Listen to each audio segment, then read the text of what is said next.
이 시간 함께 묵상하실 하나님의 말씀은 요한복음 15장 12절로부터 14절의 말씀입니다. 내 계명은 곧 내가 너희를 사랑한 것 같이 너희도 서로 사랑하라 하는 이것이니라. 사람이 친구를 위하여 자기 목숨을 버리면 이보다 더 큰 사랑이 없나니 너희는 내가 명하는 대로 행하면 곧 나의 친구라. 아멘.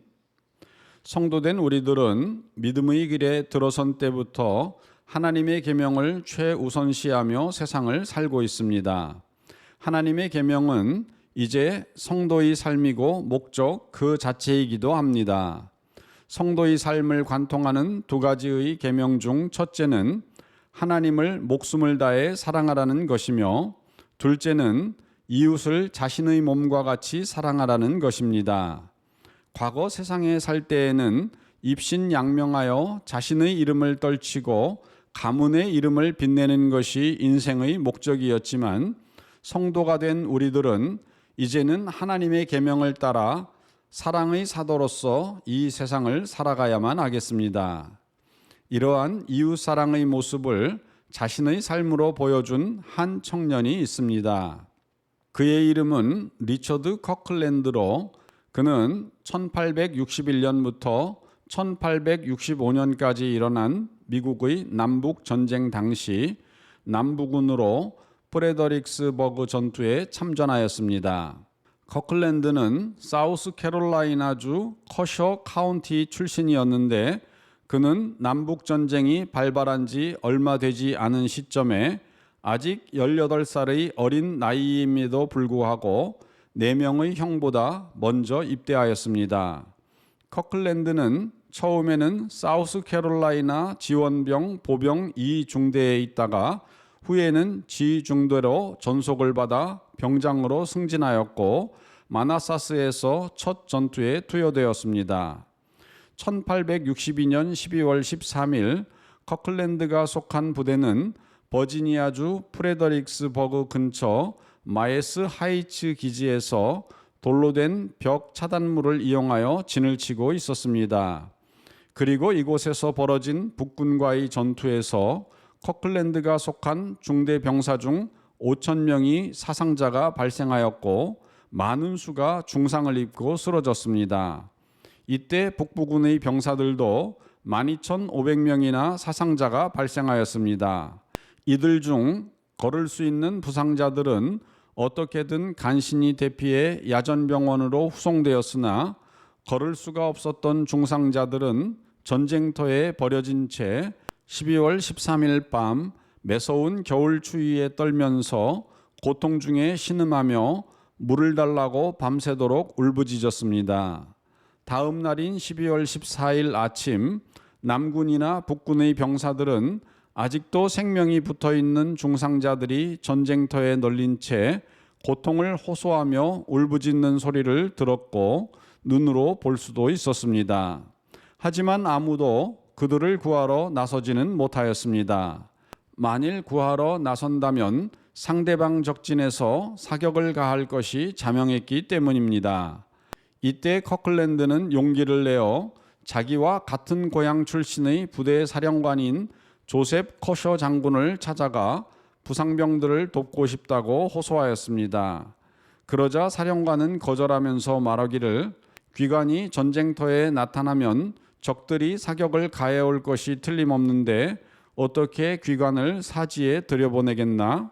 그래도 커클랜드가 물러서지 않고 저는 지난밤과 오늘 내내 저 신음소리들을 들었는데 이제는 더 이상 참을 수가 없습니다. 저는 제 생명의 위협을 무릅쓰고서라도 저들에게 물을 가져다 주고 싶습니다. 라며 재차 간청하였습니다. 이에 결국 사령관은 허락하면서 커클랜드, 너의 숭고한 동기를 높이 평가한다. 하나님께서 너를 보호해 주시기를 바란다. 자, 가라. 라고 하였습니다. 이에 커클랜드는 부대에서 물통들을 모아 물을 담고 담요를 모아 가장 가까운 부상병들부터 먼저 다가가 그들의 머리를 일으키고 물을 주었습니다. 북군들도 커클랜드의 모습을 모두 지켜보고 있었습니다. 그러나 어느 누구도 감히 총격을 가할 수가 없었습니다. 이때 커클랜드는 남군이나 북군이나 가리지 않고 부상당한 몸을 펴주고 배낭을 베개 삼아 뉘어주며 눈물을 닦아주고 추위에 얼어붙어 있는 그들의 몸을 담요나 가지고 간 옷가지로 감싸주기를 계속하였습니다. 그러다가 물품이 떨어지면 다시 자기 부대로 돌아와 조달하여 왕복하기를 몇 차례씩이나 하였는데, 이는 마치 어머니가 자기의 사랑하는 자녀에게 하는 모습같이 보였습니다.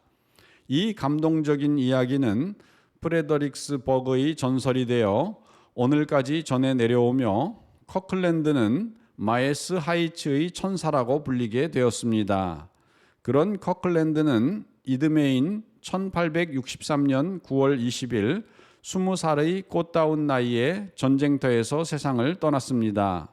역사적으로 유명한 게티스버그 전투 등에서 발휘한 무운을 인정받아 중위로 승진한 커클랜드는 치커모가 전투 중 부대원 2명과 함께 스노드그래스 힐 근처 깊숙이까지 진격하였다가 자기 부대하고 너무 멀리 떨어진 것을 깨닫고 되돌아 나오는 과정에서 총격을 받아 숨졌습니다. 이때 커클랜드가 죽어가면서 한 마지막 말은 "저는 끝났습니다. 이제 여러분 자신을 구하시고 내 아버지께는 올바르게 죽었다고 알려주세요." 라는 말이었습니다. 훗날 커클랜드가 묻힌 묘지에는 그의 사령관이었던 커셔 장군도 묻혔습니다. 그리고 1965년 조각가였던 펠릭스 웰던이 커클랜드의 사랑의 마음을 기리기 위해 그의 조각상을 만들어서 세웠습니다. 또한 남군의 후손들도 후일 커클랜드의 고귀한 정신을 기리는 남군 명예 메달도 추서하였습니다. 그렇습니다. 오늘 본문에서 예수님께서는 요한복음 15장 13절 "사람이 친구를 위하여 자기 목숨을 버리면 이보다 더 큰 사랑이 없나니 아멘 라고 말씀하셨습니다. 그리고 예수님께서는 우리를 위해 이 사랑을 실천하셨습니다. 오늘날 사랑이 메말라가는 이 시대에 예수님을 닮은 하나님의 사람들은 커클랜드와 같이 이웃을 향한 사랑의 손길을 내밀어 하나님의 뜻이 이 땅 위에서도 이루어지게 하는 아름다운 도구가 되어야 하겠습니다. 오늘도 성령님의 힘주심을 받아서 이러한 사랑의 도구된 삶을 사시는 성도 되시기를 주님의 이름으로 축원드립니다. 다 같이 기도하시겠습니다. 사랑하는 하나님 아버지, 오늘도 우리들은 하나님의 아들, 딸이며 예수 그리스도의 제자로서 사랑의 법 따르고 지킬 것을 명령받고 있습니다.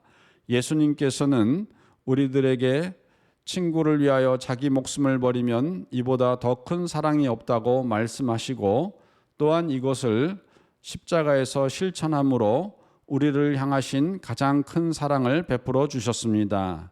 이제 이 사랑을 받은 우리들도 주님의 명령을 따라 이 땅에 있는 수많은 사람들에게 사랑을 베풀며 살 수 있는 하나님의 아들, 딸의 삶을 살게 하여 주시옵소서.